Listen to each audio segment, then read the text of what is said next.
Hello students, आप सभी का हमारे यूट्यूब चैनल में हार्दिक स्वागत है। आज के इस वीडियो में बात करने वाले हैं Sanskrit department second grade exam में ओएमआर सीट आप लोगों को कैसे भरना है, और साथ में ही आप लोगों को इस वीडियो में पांचवें ऑप्शन का किरदार कितना इम्पोर्टेंट है वो भी आपको बताया जाएगा। और ऐसी छोटी छोटी गलतियाँ जो कि आप सभी न चाहते हुए भी कर ही देते हैं, तो वो उन गलतियों से आप लोगों को बचना है। तो सारी जानकारी आप लोगों को इस वीडियो में देने वाला हूं, तो वीडियो आप लोग पूरा देखिएगा। और अगर आप लोग चैनल पर नए हैं तो चैनल को सब्सक्राइब, वीडियो को लाइक और बेल आइकन जरूर दबा लीजिएगा। जो डॉक्यूमेंट्स और साथ में ही आप लोगों के ड्रेस कोड से संबंधित वीडियो थी, उस वीडियो को आप लोगों ने देख लिया होगा और उससे आप लोगों को काफ़ी हेल्प हो जाएगी। अब हम स्टेप बाय स्टेप सारी चीज़ें कवर करेंगे। सर्दी के मौसम के हिसाब से आपका एग्ज़ाम ये जो है दिसंबर के महीने में है, तो विशेष तौर पर जो पहली बात है, अपने स्वास्थ्य का आपको ध्यान रखना है, ठीक है ना। क्योंकि आपका स्वास्थ्य बहुत ही इम्पोर्टेंट भूमिका अदा करेगा। क्योंकि हो सकता है आप लोग कहीं आपका दूर सेंटर आया हुआ हो और आप लोग स्टाइल मारने के चक्कर में ऐसे ही चले गए हो, जुकाम मुकाम लग जाए या कुछ बीमार हो जाओ, तो फिर आपका जो पेपर आप जिस तरीके से मेहनत करके गए थे वो सारी बेकार हो जाएगी। तो इस वजह से सबसे पहला और सबसे प्रथम कार्य जो है आपका अपने स्वास्थ्य का ध्यान रखना है, ठीक है। और जो आपका सेंटर है एग्ज़ाम सेंटर, उस पर आप लोगों को एक दिन पहले ही पहुंच जाना है मेरी मानो तो। क्योंकि बाद में सर्दी का मौसम है, जल्दी जल्दी जाओगे, आपका हाथ बराबर से काम नहीं करेगा लिखने में, तो ओएमआर सीट के गोले आप लोग नहीं भर पाएंगे। भर भी देंगे तो ऊपर नीचे हो जाएंगे। तो वो आप लोग जानते हैं ओएमआर सीट कंप्यूटर द्वारा चेक होती है, तो उसमें एक गोला भी इधर उधर थोड़ा सा भी मिस्टेक होती है तो वो गलत माना जाता है। तो इन चीज़ों का आपको ध्यान रखना ही होगा, ठीक है ना। अब हम बात करते हैं उस टॉपिक पर जो आपको जानना बहुत ज़रूरी है। वो टॉपिक कौन सा है? सबसे पहले तो आप लोगों को एग्ज़ाम पैटर्न की थोड़ी सी जानकारी देता हूँ। हालांकि मैंने पहले दे दी आप लोगों को जानकारी, फिर भी एक बार और बता देता हूँ। जैसे कि बहुत सारे स्टूडेंट ऐसे हैं जिनका पहला पेपर 28 तारीख को हो, दूसरा पेपर 29 तारीख को हो। तो इस कंडीशन में आपको जितनी बार आपका पेपर लगेगा उतनी बार आपको एडमिट कार्ड शो करना होगा, यानी कि एडमिट कार्ड की फ़ोटोकॉपी आपको लेकर जानी होगी। फ़ोटो भी उतने ही लेकर जाना है जितनी पारी में आपका पेपर है ना। ये बात आपको ध्यान रखनी है। और फ़ोटो आप लोग 1 महीने पुराना नहीं लेकर जाएंगे। 1 महीने के अंदर का जो भी फ़ोटो है वही आप लोगों को लेकर जाना है। यानी कि कहने का मतलब ये है कि पुराना फ़ोटो आपको नहीं लेकर जाना है ना। चाहे उस एडमिट कार्ड में कोई सा भी फ़ोटो लगा हुआ हो, उससे कोई लेना देना नहीं है। आप लोगों को यही लिखा हुआ है इंस्ट्रक्शन में कि 1 महीने से ज़्यादा पुराना फ़ोटो आपका नहीं होना चाहिए, ठीक है। बाकी आप लोग खुद इंस्ट्रक्शन पढ़ लीजिएगा, पुरानी वीडियो में भी आप लोग देख सकते हैं। अब हम बात कर रहे थे एग्ज़ाम की, तो पहली शिफ्ट में आपका मान लो पेपर है, ठीक है ना। तो उसमें आपको एडमिट कार्ड देना है, फ़ोटो देना है, ठीक।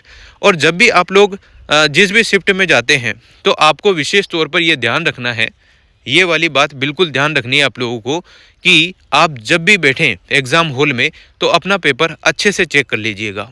कोई गलती आपको नहीं होनी चाहिए। जो आपकी बुकलेट में नंबर है, पर्सन क्वेश्चन बुकलेट में, वही कोड आपका या वही नंबर आपके जो है आपकी जो ओएमआर सीट है उसमें होने चाहिए। जब भी आप ओएमआर सीट ओपन करते हैं, जब भी आपको एग्ज़ामिनर जो भी आपका हॉल में आता है, जहाँ पर आप लोग बैठे हुए हैं, उस हॉल में जो भी एग्ज़ामिनर आपका आएगा, वो उनके कहने पर ही आप लोगों को क्या करना है, ओएमआर सीट निकाल लेनी है। ओएमआर सीट निकालते समय आप लोगों को विशेष तौर पर यह ध्यान रखना है कि उसमें किसी भी प्रकार का पेन का कोई भी निशान नहीं होना चाहिए। जो चीज़ें उसमें पूछी गई है, जैसे कि नाम वगैरह हो गए, कैपिटल लेटर में तो कैपिटल लेटर में, और कोई भी चीज़ अगर आपको समझ में नहीं आती है तो जो भी एग्ज़ामिनर वहाँ पर है उनसे आप लोग बिल्कुल पूछ सकते हैं। कोई गलती आप लोग नहीं करेंगे। अगर गलती कर दी तो आपकी दिक्कत तो वहीं से स्टार्ट हो जाएगी, और हम ये नहीं चाहते, समझ रहे हो। तो आप लोगों को पूछ कर सारी वो है ओएमआर सीट अच्छे से फिल कर लेनी है। सर्दी का मौसम रहेगा तो विशेष तौर पर आप लोग ध्यान रखना, सावधानी से गोले भरना। कम से कम रोल नंबर वाले जो गोले हैं वो तो बिल्कुल सावधानी से ही आप लोग भरेंगे। फिर बाद में तो क्या है, आप लोग पेपर करने बैठेंगे तो ऑटोमेटिक थोड़ा थोड़ा अच्छा फील होता चल जाएगा और फिर अच्छे से हाथ पैर अपने काम करने लग जाएंगे। ओएमआर के गोले अच्छे से भरने में आ जाएंगे। अब हम बात करेंगे ओएमआर के गोले कैसे भरें। देखो, इसी प्रकार से आप लोगों की ओएमआर सीट आने वाली है। थोड़ा ऊपर नीचे हो सकता है, किसी में नाम ऊपर आ गया हो, किसी में नीचे आ गया हो, ऐसा आ सकता है। जैसा कि इस OMR शीट में आपको दिख रहा होगा, एक साइड में रोल नंबर लिखा हुआ है, तो ऊपर ही ऊपर की साइड में सबसे पहले आप लोगों को रोल नंबर ही शो होगा। तो रोल नंबर जब भी आपका शो होता है तो वहाँ पर आप लोगों को रोल नंबर लिख देना है। ये जो डिब्बे आपको दिख रहे हैं, तो स्टार्टिंग जैसे कि आप लोगों के 450, 550 ऐसा कुछ नंबर है, तो आपको पीछे से भरना होता है यहाँ से, है ना। ये जो गिनती लिखा रही है सीरियल नंबर 1 2 3 4, इसके जस्ट पीछे पीछे से भरोगे तो अगर आपके गोले आगे मतलब जैसे कि 5 अक्षर है तो 1 2 3 4 5 में भर गए, और आगे के जो गोले हैं उनमें आप लोग 0 0 0 0 लिख सकते हैं। और अगर आपने आगे से भर दिया और पीछे अगर 0 0 लगा दी तो गलती हो जाएगी। पहली बात तो ये गोले फिक्स रहते हैं, जितने अक्षर के आपके रोल नंबर है उतने ही आपको लिखने होते हैं, ठीक है ना, पहली बात। और बहुत सारी कंडीशन में ऐसा हो जाता है कि एक आध गोला खाली रह जाता है आगे से, तो वहाँ 0 लिख सकते हो। पीछे से आप लोगों को ध्यान रखना है कि 0 0 नहीं लिखना है, ठीक है। ये बात ध्यान से सुन लेना, डबल वीडियो के क्लिक कर करके रोक रोक के देख लेना, है ना। बाकी ये गोले फिक्स आते हैं ज़्यादातर केस में, तो फिक्स के फिक्स आप लोगों के आ जाएंगे, कोई इशू नहीं है। पहली बात कंप्लीट हो गई। उसके बाद आप लोगों के जो क्वेश्चन बुकलेट नंबर रहेंगे वो आप लोगों को लिखने होंगे, जस्ट इसके नीचे होंगे या साइड में होंगे, तो वो आप लोग लिख देना। अटेंडेंस का जो कॉलम आएगा वो आपको खाली छोड़ना होता है, उसमें कुछ भी नहीं करना है। और एक ऑप्शन ऐसा भी आएगा जिसमें आपके विरुद्ध कोई केस है या कोई है, आप पकड़ा गए हैं चीटिंग करते हुए, तो उस गोले को आप लोगों को नहीं भरना है, ठीक है ना। ये चीज़ें आप लोगों को कंप्लीटली ध्यान रखनी है। नीचे ही नीचे आपका कैपिटल लेटर में नाम लिखने को कहेगा, सिग्नेचर आपके आएंगे, ठीक है ना। और जो कोड रहेगा एग्जाम का वो आप लोगों से पूछ सकते हैं। पीछे की साइड भी आ सकता है OMR शीट के, और जस्ट नीचे भी आ सकता है, ठीक है ना। सिग्नेचर तो जस्ट नीचे आएंगे, और जो कैपिटल लेटर में आपको पूरी माता का नाम पिता का नाम वो पीछे आएंगे। तो आप लोग पहले वो चीज़ें कंप्लीट करके 5-10 मिनट का टाइम जो भी लगे उसको सावधानी से भर भुरा के OMR शीट को एक तरफ अच्छे से रख दीजिएगा, ताकि उसमें कोई भी निशान न शो हो, ठीक है ना। कोई ऐसी गलती ना हो जाए कि पेन का रिंगोट्टा घुस गया हो, कुछ लिख गया हो, पेन रगड़ाई में आ गया हो, तो वो आपकी गलती होगी। उसमें वाइटनर वगैरह काम नहीं करेंगे। अगर वाइटनर लग गया गलती से तो कंप्यूटर आपकी OMR शीट जांचेगा ही नहीं, ठीक है ना। तो इन चीज़ों का विशेष ध्यान रखिएगा, क्योंकि आप सभी मेहनत करके जा रहे हैं, और ये छोटी छोटी गलतियां अगर हो गई तो काम तमाम हो जाएगा। तो इन चीज़ों से बचना है आपको, ठीक है ना। फिर जब भी आप लोग गोले भरें तो विशेष तौर पर बहुत सारे स्टूडेंट क्या करते हैं, जैसे कि आपके पहला पेपर आपका GK GS वाला जो होगा, ठीक है, उसका अब पेपर आपका 2 घंटे का रहने वाला है। सीधी सी बात है, 2 घंटे का रहेगा, 100 क्वेश्चन आपके आएंगे, प्रत्येक क्वेश्चन 2 नंबर का रहेगा, तो 200 नंबर का आपका पेपर रहने वाला है पहला पेपर। उसमें आपके नेगेटिव मार्किंग होगी 0.33% कुछ करके ऐसी होगी, यानी कि 1/3 के आसपास ऐसा कुछ परसेंट आपकी 1/3 के आसपास नेगेटिव मार्किंग उसमें होगी। फिर भी आप लोग क्वेश्चन पेपर के ऊपर ही ऊपर लिखा रहा होगा, ध्यान से वो सारे इंस्ट्रक्शन पढ़ लेना। 2-5 मिनट का टाइम लगे जो लगे, एक बार पढ़ लेना कौन से में क्या क्या नेगेटिव मार्किंग होने वाली है। और ई वाले जो ऑप्शन की अगर हम बात करें, तो ई वाला ऑप्शन उस केस में आपको ज़रूर भरना है जब आपको क्वेश्चन आपने कर लिए, मान लो 100 क्वेश्चन आपके आए थे, 100 क्वेश्चन में से आप लोगों को 50 क्वेश्चन तो अच्छे से आ गए, 50 क्वेश्चन ही आपको करने हैं, क्योंकि नेगेटिव मार्किंग होगी तो 50 क्वेश्चन आपने कर दिए। अब बचे कुछ जो भी हैं उनमें आपको ई ऑप्शन भरना है ना। ई ऑप्शन कंपलसरी है, वो भरना ही है। तो जो क्वेश्चन आपने छोड़ दिए हैं, जिनमें आपने गोले नहीं लगा रहे हैं 5 ऑप्शन में से, उसमें ई ऑप्शन आपको जरूर लगाना होगा। अब आप लोग सोच रहे होंगे सर ई ऑप्शन का अलग से टाइम बिगड़ेगा। नहीं, आपको एंड में 10 मिनट एक्स्ट्रा दिए जाते हैं ई ऑप्शन के लिए। तो पहले अच्छे से पूरा पेपर कर लें, और लास्ट में जो बच जाते हैं क्वेश्चन जो जो आपने नहीं किए हैं उनमें ई ऑप्शन वाला गोला लगा दें। अगर आप लोगों ने 10% से ज़्यादा गोले खाली छोड़ दिए, है ना, ई ऑप्शन नहीं लगाया या खाली छोड़ दिए ऐसे ही, जिनमें पूरे 5 ऑप्शन में से एक में भी टिक नहीं लग रहा है, गोला नहीं भराई में आ रहा है, तो आपके वहाँ पर भी 1/3 नेगेटिव मार्किंग होगा। समझ गए। तो दुगना नुकसान आपका होगा। इससे अच्छा है कि जो क्वेश्चन आपको अच्छे से आ गए हैं उनको तो करना ही है ना। उसमें तो आपकी नेगेटिव मार्किंग नहीं होगी, क्योंकि उसमें तो आप लोगों ने अच्छे से भरा है। गलत जाता है तब जाके नेगेटिव मार्किंग होगी। अदरवाइज ई ऑप्शन वाले गोले को आपने नहीं भरा तो उसमें दुगनी नुकसान आपका ऐसा हो जाएगा कि उसको नहीं भरने पर आपका 1/3 उसमें से भी कटेगा।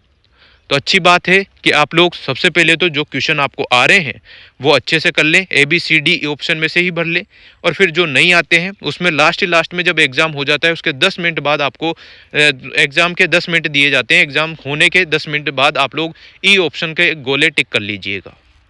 ये कुछ होता है जो आप लोगों को मैंने बता दिया। अब बात करते हैं दूसरे पेपर की। 2 पेपर आपके होंगे, सही है। पहला पेपर 200 नंबर का रहेगा, 100 क्वेश्चन आपके रहेंगे और आपका टाइम 2 घंटे का रहेगा। अब दूसरा पेपर जो आपका सब्जेक्ट का रहेगा उसकी बात कर लेते हैं, ठीक है। तो दूसरे पेपर में आप लोगों को टाइम मिलने वाला है 2 घंटे और 30 मिनट, यानी कि 2.5 घंटे आपको मिलेंगे, ठीक है। अब 2.5 घंटे में आप लोगों को क्या करना है, 2.5 मतलब 2 घंटे और 30 मिनट, समझ गए ना आप लोग। 2.5 घंटे आपको मिलेंगे और उसमें आप लोगों के क्वेश्चन आने वाले हैं 150 मतलब 150 क्वेश्चन आपके रहेंगे। 2-2 नंबर का प्रत्येक क्वेश्चन रहेगा। 300 मार्क्स का पूरा पेपर, सेकंड पेपर आपका जो है सब्जेक्ट का वो रहने वाला है। अब 300 मार्क्स का आपका जो पेपर रहेगा उसमें भी 1/3 नेगेटिव मार्किंग रहने वाली है। तो आप लोगों को इसमें भी वही ध्यान रखना है कि जो क्वेश्चन आपको सावधानी से आ जाते हैं, सही आ जाते हैं, और जो आप करना चाहते हैं वो तो बिल्कुल ABCD में से ऑप्शन टिक कर लीजिएगा, गोले भर लीजिएगा। बाकी जो नहीं आते हैं उनमें ई ऑप्शन वाला गोला जरूर भर के आइएगा, ठीक है ना। उससे आप लोगों के जो है ई ऑप्शन वाले में दुगनी नेगेटिव मार्किंग आपकी नहीं होगी। बाकी आपको जो अच्छे से आता है वो क्वेश्चन अच्छे से अटेम्प्ट करो और 40% दोनों पेपर में लाना कंपलसरी है, ठीक है ना। और 40% आपको लाना ही है, उसके बाद ही आप लोग श्योर हो सकते हैं कि हाँ मेरी जॉब मिल सकती है। कट ऑफ ज़्यादा नहीं जाती है तो आराम से आपका नंबर आ सकता है। 40% नंबर लाना भी बहुत मुश्किल काम हो जाता है बहुत सारी बार। तो इस वजह से आप लोगों से रिक्वेस्ट है कि अगर आप लोगों ने अच्छे से मेहनत करी है तो बिल्कुल नेगेटिव क्वेश्चन ना करें, है ना। नेगेटिव मार्किंग आपकी बिल्कुल ना होए ऐसी कोशिश करना। बाकी तो आप लोग सब हैंडल कर ही लेंगे क्योंकि आप लोग सभी समझदार हैं, सभी को पता है कि क्या करना है क्या नहीं करना है, और जो गलतियां थी वो ना हो इसीलिए मैंने ये बताया है। OMR में जब भी आप लोग गोले भरें तो पूरे पूरे भरें, ऐसा नहीं कि कोई गोला ऊपर जा रहा हो नीचे जा रहा हो, और एक गोले में ही भरें। 5 में से एक गोला ही भरना है। एक भी गोले में अगर आपने 2 जगह निशान लगा दिए तो वो क्वेश्चन चेक नहीं होगा, वो 0 नंबर या नेगेटिव में चला जाएगा, ठीक है ना। ये बातें विशेष तौर पर आप लोगों को ध्यान रखनी है। बाकी और कुछ नहीं है, नॉर्मल है सारी चीज़ें और आप लोग आराम से देख सकते हैं। और ट्रांसपेरेंट बॉल पेन आप लोगों को लेके जाना है। बॉल वाला जो पेन आता है वो 2-3 रुपये वाले जो पेन आते हैं वही अलाउ है, तो 2 पेन आप लोग लेके जाइएगा। और जिस जिस शिफ्ट में आपका पेपर है उस शिफ्ट में आप लोगों को एडमिट कार्ड देना होगा, है ना, नया एडमिट कार्ड। तो 5 एडमिट कार्ड आप लोग लेके जाइएगा फोटोकॉपी करा के। एक बस वाले को दे देना जाते टाइम, एक आते टाइम दे देना, और एक टाइम जब आपका पहली शिफ्ट में पेपर हो तब, एक दूसरी शिफ्ट में हो तब, और एक अगर किसी का अगले दिन भी हो तो उस टाइप से फिल कर लीजिएगा। अगर आपका एक ही एडमिट कार्ड से काम चल जाता है तब भी कोई बात नहीं है, आप लोग एडमिट कार्ड 2-3 ही लेकर जाइएगा क्योंकि आपको इधर उधर भटकना नहीं पड़ेगा। और अगर उस टाइम भटकने का मतलब है कि बहुत सारा कॉन्फिडेंस का लॉस होना, समझ रहे हो, तो आप एक्स्ट्रा ले जाएंगे तो कोई दिक्कत नहीं है। अगर वो नहीं मांगते हैं तो फाड़ के फेंक देना, कोई दिक्कत नहीं, और अगर वो मांग रहे हैं तो दे देना, ठीक है। तो इन चीज़ों का ध्यान रखना है। आधार कार्ड जरूर लेके जाइएगा, ओरिजिनल आधार कार्ड जो है आपका, है ना, प्रिंट वाला हो या ओरिजिनल हो, पर ओरिजिनल आप लोग लेकर जाइएगा, ये ध्यान रखिएगा। और फोटो जो है 1 महीने से ज़्यादा पुराना आपका नहीं होना चाहिए, ऐसा कुछ लिखा हुआ है। और अगर आपको लगता है कि मेरी शक्ल में ज़्यादा चेंज नहीं हुआ है तो आप लोग ले जा सकते हैं, वैसी भी बात नहीं है, ये ध्यान रखिएगा विशेष तौर पर। और जो ड्रेस कोड है वो मैंने वीडियो बनाकर आप लोगों को बिल्कुल अच्छे से समझा दिया था, आप लोग देख लेना उस वीडियो को, लिंक उसका भी डिस्क्रिप्शन में मिल जाएगा। और ज़्यादा पुरानी वीडियो नहीं है, जस्ट इसके पहले वाली ही वीडियो है, तो आप लोग ज़रूर देख कर जाइएगा, ठीक है ना। अगर किसी को कोई दिक्कत होती है, कोई कमेंट मतलब कर सकते हो कमेंट, जो भी अगर आपको कोई दिक्कत हो रही हो, बहुत सारी चीज़ें ऐसी हैं। और मेरा तो यही कहना है कि अगर आपने अच्छे से मेहनत की है तो ऐसी छोटी छोटी गलतियाँ, बारीक बारीक गलतियाँ हैं जो पकड़ने में नहीं आती है, उनसे आपको बचना है। एग्ज़ाम हॉल में आप लोगों को टाइम से पहले चले जाना है ताकि कोई दिक्कत आपको नहीं हो, क्योंकि बहुत सारे स्टूडेंट्स का सेंटर यहाँ से 100 किलोमीटर 200 किलोमीटर दूर पर भी है, तो विशेष ध्यान आपको रखना है ना।